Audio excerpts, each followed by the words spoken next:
요한복음 11장 47절에서 57절까지 말씀을 함께 교독합니다. 이에 대제사장들과 바리새인들이 공회를 모으고 이르되 이 사람이 많은 표적을 행하니 우리가 어떻게 하겠느냐. 만일 그를 이대로 두면 모든 사람이 그를 믿을 것이요 그리고 로마인들이 와서 우리 땅과 민족을 빼앗아 가리라 하니 그 중에 한 사람 그 해의 대제사장인 가야바가 그들에게 말하되 너희가 아무것도 알지 못하는도다. 한 사람이 백성을 위하여 죽어서 온 민족이 망하지 않게 되는 것이 너희에게 유익한 줄을 생각하지 아니하는도다 하였으니 이 말은 스스로 함이 아니요 그 해의 대제사장이므로 예수께서 그 민족을 위하시고 또 그 민족만 위할 뿐 아니라 흩어진 하나님의 자녀를 모아 하나가 되게 하기 위하여 죽으실 것을 미리 말함이러라. 이날부터는 그들이 예수를 죽이려고 모의하니라. 그러므로 예수께서 다시 유대인 가운데 드러나게 다니지 아니하시고 거기를 떠나 빈들 가까운 곳인 에브라임이라는 동네에 가서 제자들과 함께 거기 머무르시니라. 유대인의 유월절이 가까우면 많은 사람이 자기를 성결하게 하기 위하여 유월절 전에 시골에서 예루살렘으로 올라갔더니 그들이 예수를 찾으며 성전에 서서 서로 말하되 너희 생각에는 어떠하냐 그가 명절에 오지 아니하겠느냐 하니 이는 대제사장들과 바리새인들이 누구든지 예수 있는 곳을 알거든 신고하여 잡게 하라 명령하였음이러라. 여러분은 무엇을 위해 살고 있습니까? 돈입니까? 가족입니까? 체면입니까? 사람들은 대부분 이렇게 말합니다. 먹고 살기 위해 삽니다. 현실이 중요하죠. 그러나 냉정하게 생각해 보시기 바랍니다. 먹고 살기 위해 평생을 살았는데 결국은 죽습니다. 그러면 그것이 인생의 목적입니까? 오늘 본문에 죽은 나사로가 살아나는 기적이 나타납니다. 죽은 사람이 살아났습니다. 이것은 누구도 부인할 수 없는 사건입니다. 그런데 놀라운 일이 일어납니다. 사람들은 예수님을 믿은 것이 아니라 예수님을 죽이기로 결정합니다. 왜입니까? 그 이유는 단 하나입니다. 자신들의 삶을 지키기 위해서입니다. 오늘 말씀 우리에게 묻습니다. 너는 무엇을 위해 살고 있느냐? 이 질문에 대한 대답이 우리의 인생의 방향을 결정합니다. 대제사장들과 바리새인은 유대 최고 사법기구인 산헤드린 공회를 모으고 서로 논의합니다. 47절에 이 사람이 많은 표적을 행하니 우리가 어떻게 하겠느냐. 나사로가 살아났습니다. 수많은 표적 가운데 이것은 엄청난 사건입니다. 이 정도 표적이면 결론은 하나입니다. 예수님은 그리스도이십니다. 그런데 산헤드린 공회는 믿지 않았습니다. 왜입니까? 진리를 몰라서가 아닙니다.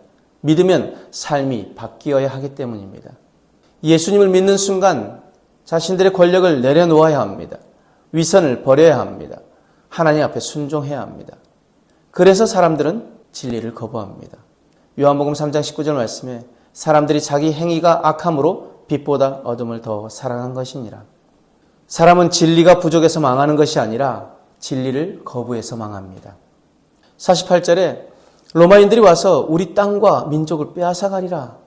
이 말은 겉으로 보면 나라를 걱정하는 말입니다. 그러나 사실은 자기 자리를 걱정하는 것입니다. 예수님이 왕이 되면 산헤드린 권력이 무너집니다. 종교 지도자들의 권위가 사라집니다.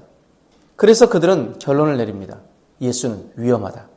그런데 예수님이 위험한 것이 아니라 예수님이 그들의 삶을 바꾸기 때문에 두려운 것입니다. 오늘도 많은 사람들이 이렇게 말합니다. 적당히 믿으라고. 너무 헌신하지 말라고. 현실적으로 살으라고. 그러나 예수님 말씀하십니다. 마태복음 16장 33절 말씀에 너희는 먼저 그의 나라와 그의 의를 구하라.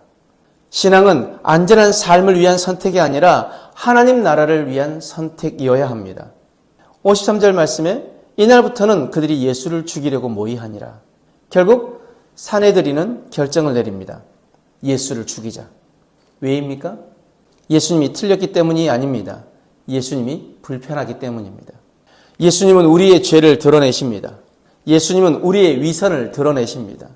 그래서 사람들은 예수님을 따르기보다 예수님을 삶에서 밀어냅니다. 그러나 놀라운 일이 있습니다. 사람들은 예수님을 죽이려 했지만 하나님은 예수님이 달려 죽으신 그 십자가로 세상을 살리셨습니다. 51절 말씀에 예수께서 그 민족을 위하시고 예수님은 자신을 위해 오신 분이 아니십니다. 우리를 살리려 이 땅 가운데 오신 분이십니다. 그 예수님이 오늘 우리에게 말씀하십니다. 마태복음 16장 25절 말씀에 누구든지 제 목숨을 구원하고자 하면 잃을 것이요 누구든지 나를 위하여 제 목숨을 잃으면 찾으리라. 요한복음 11장 25절 말씀에 나는 부활이요 생명이니 나를 믿는 자는 죽어도 살겠고 무릇 살아서 나를 믿는 자는 영원히 죽지 아니하리라. 오직 예수님 안에만 생명이 있고 오직 예수님 안에만 구원이 있습니다. 여러분은 무엇을 위해 살고 있습니까? 대제사장들과 바리새인은 자기 권력을 위해 살았습니다. 그래서 예수님을 죽였습니다. 우리 예수님은 사람을 살리기 위해 사셨습니다. 그래서 자신을 십자가에 내어주셨습니다. 인생의 방향은 두 가지뿐입니다. 자기를 위해 살 것인지 아니면 예수님을 위해 살 것인지. 자기를 위해 살면 결국 죽음으로 끝납니다. 그러나 예수님을 위해 살면 영원한 생명을 얻게 됩니다. 그래서 오늘 우리는 결단해야 합니다. 나는 무엇을 위해 살 것인가? 오늘 나는 잠시 있다가 사라질 것을 위해 사는 인생이 아니라 영원한 생명을 위해 사는 인생이 되겠습니다. 내 안위가 아니라 하나님 나라와 예수 이름의 증거를 위해 살기로 우리는 결단해야 될 줄 믿습니다. 오늘 이 결단이 우리 안에 있기를 원합니다. 기도하겠습니다. 사랑해 주님, 우리가 세상의 작은 안위를 위해 살지 않게 하시고 생명을 주시는 예수님을 위해 살게 하여 주옵소서.